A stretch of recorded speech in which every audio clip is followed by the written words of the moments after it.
Hey everyone, welcome back to the channel. In today's video, I will show you how to fix Grok not working using some of the simple proven fixes. Now, whether Grok is not loading or stuck or giving any kind of errors and even not responding, these are the quick fixes that are definitely going to fix the issue fast.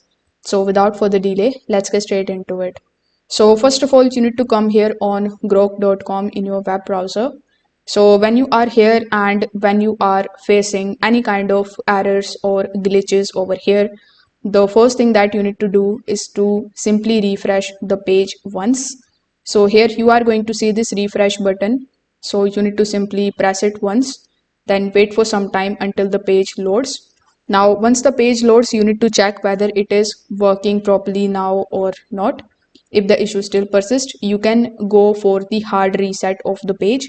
For that, you need to press Ctrl plus Shift plus R on your keyboard together. So this particular refresh is going to clear the old page's cache and reloads the updated version. After doing this, you need to come inside the settings of your web browser. So if you are using Chrome, you can access it by clicking on these three dots and by clicking on the settings option. So when you are inside the settings of your Chrome web browser, click on the option of privacy and security. Now click on the option of delete browsing data. So over here, you need to select more and click on the option of all time. Now you can uncheck your browsing history and download history.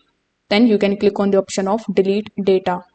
So after deleting the cookies and the site data, you need to again search for grok.com. Once you are here, simply just see if it is now working properly or not. Now, if you are using any kind of extensions like ad blocker or uBlock origin or Brave Shields or any kind of VPN extensions, like I'm using this VPN extensions, so this might also be the reason why Grok isn't working in your web browser. So make sure that you disable them and see if it is working properly or not. If this video helped you out, make sure that you like this video and subscribe to the channel. Thanks for watching.